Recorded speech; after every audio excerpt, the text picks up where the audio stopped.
Salut tout le monde, c'est Vitamine. Bienvenue au jardin. Donc aujourd'hui ensemble, on va voir un petit peu tout ce qu'il y a à faire durant ce mois. Donc avant de commencer, j'aimerais aborder une petite question qui nous est venue suite à la vidéo du mois précédent. Quelle est la différence entre la permaculture et l'agriculture biologique? Alors pour vous expliquer vite, définissons l'agriculture biologique. L'agriculture biologique, c'est une méthode agronome qui défend toute l'utilisation des produits chimiques de synthèse. Autrement dit, on ne peut utiliser que ce qui est bio ici. Donc ce qu'il faut savoir, c'est que l'agriculture biologique aussi est un label avec un cahier des charges, etc. Donc il y a des conditions à respecter, comme par exemple toujours pousser en pleine terre. Alors pour répondre à la question, est-ce que la permaculture c'est de l'agriculture biologique? Je dirais que ce sont deux choses distinctes, mais qui sont complémentaires. En permaculture, on utilise l'agriculture biologique et d'autres choses qu'on verra dans les épisodes suivants. Et l'agriculture biologique n'est pas nécessairement toujours en permaculture. Donc voilà pour répondre aux questions.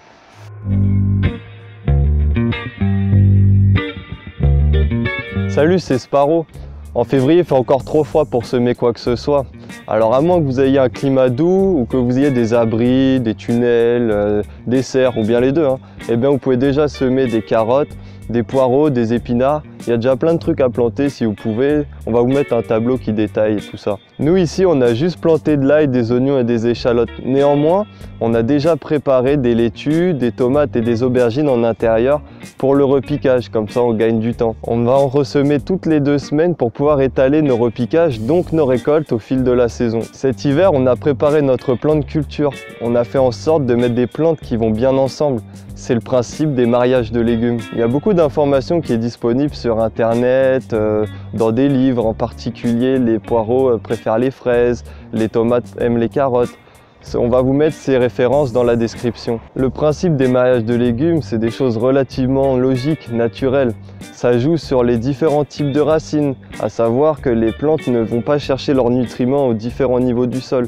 Si on met des plantes qui ont différents types de racines, le sol est beaucoup plus occupé et on va pouvoir aller chercher les nutriments à différents niveaux.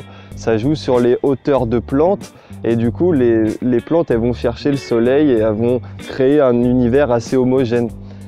Il y a aussi les plantes qui ont une bonne synergie avec d'autres, qui vont avoir une meilleure production, qui vont pousser les insectes nuisibles d'une plante. Et tous ces éléments-là sont des choses que si vous appliquez à votre jardin, vous allez diminuer les pertes et donc avoir une meilleure production. Les mariages de légumes, ça date pas d'hier. On a des exemples qui reviennent de très loin. On a les 3 sœurs qui viennent d'Amérique du Sud, à savoir on plante des tomates, du maïs et des courges ensemble qui vont avoir une très bonne synergie ensemble.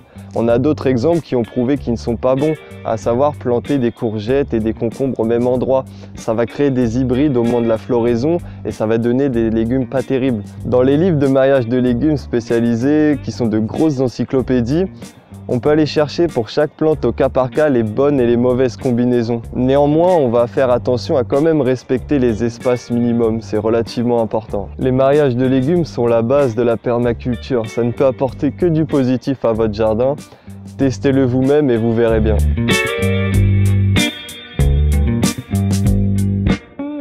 Salut les gars, c'est Big Will. Alors aujourd'hui on va parler de l'aération des sols. Le mois de février, c'est aussi l'occasion d'aérer ses sols. Pour la petite histoire, il faut savoir qu'une plante est constituée de plusieurs types de racines et il y a des racines plus dures qui permettent de pénétrer le sol et de casser les mottes. Donc ça facilite le travail de la plante et permet un meilleur rendement. Pendant longtemps, on retournait les sols à l'aide d'une bêche, mais on s'est rendu compte que ça détruisait la vie microbienne. Donc pour éviter cela, on peut utiliser des objets tels que la grelinette, ce qui nous permet justement d'aérer nos sols sans la retourner. Alors l'utilisation de la grelinette est très simple. On plante la grelinette, on l'enfonce bien, on fait un effet levier et on secoue tout en retirant la grelinette sans retourner la terre. Et voilà, c'est fait.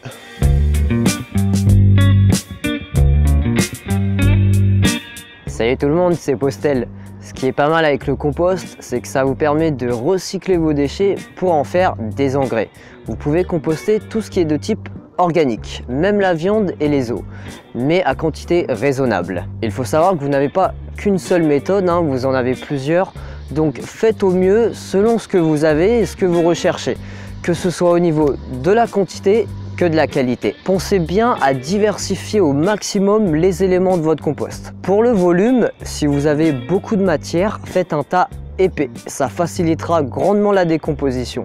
Surveillez bien l'humidité de votre tas et retournez-le de temps en temps. Pour le terrain, si vous avez un petit jardin potager, il sera préférable d'opter pour un composteur. Faudra bien le couvrir, mais ne pas le fermer hermétiquement. Votre compost a besoin de respirer, il a besoin d'oxygène, donc n'hésitez surtout pas à le remuer dans le composteur. C'est très important. Comme en permaculture, le sol est couvert de matière organique, vous pouvez sans problème laisser vos déchets verts. Ils vont naturellement se décomposer et ça facilitera l'humus. Pensez bien à surveiller les mauvaises herbes, laisser en paillis, de telle sorte à ce que si elles soient montées en graines, il faut les retirer. Pour la composition, selon les ingrédients que vous mettrez, vous aurez des éléments qui vont rapidement se décomposer et d'autres non. Comme les tondes et les feuilles vertes vont donc rapidement se décomposer mais produiront peu de matière. A l'inverse des éléments riches en carbone, tout ce qui est sec et de couleur brune, comme les copeaux de bois, les branches et les feuilles sèches, vont donc produire beaucoup de matière mais se décomposeront plus lentement. Donc adaptez ces deux types d'éléments afin d'obtenir au final un compost riche, complet et équilibré.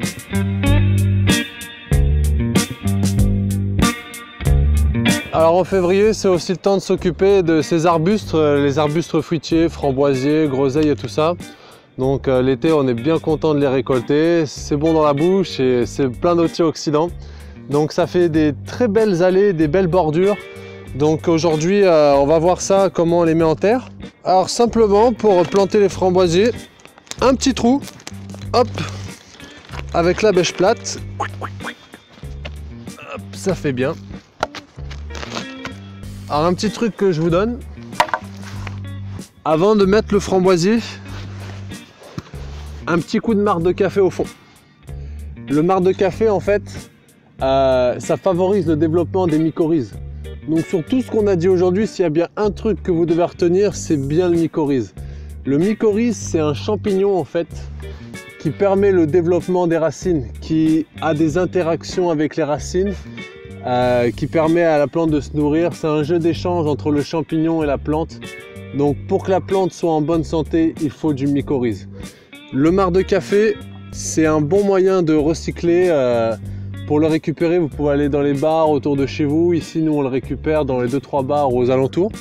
Donc vous y allez, en général, les gars, ils le mettent à la poubelle, tout simplement. Donc c'est vraiment de l'or, ce truc-là. Donc si vous pouvez aller le chercher, le récupérer, c'est aussi ça la permaculture, c'est recycler les déchets pour en faire des choses utiles. Donc un petit coup de marc de café dans le fond, ça va favoriser les mycorhizes. Hop, on prend son pied de framboise, on le met et on rebouche. Ok les Pecnus, c'était la vidéo du mois de février. Encore une fois, j'espère que ça vous a plu, j'espère que c'était clair. N'hésitez pas à partager, à vous abonner, à nous suivre. Ça fait plaisir de voir qu'il y a de plus en plus de personnes. Donc si vous voulez nous envoyer un message aussi, n'hésitez pas. Donc c'était un petit peu tout pour ce mois-ci.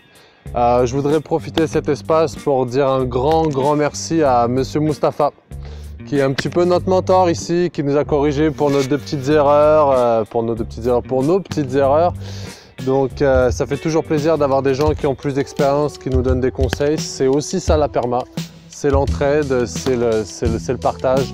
Donc un grand merci à Monsieur Mustapha, un grand merci à vous. Je vous dis au mois prochain et à la prochaine fois.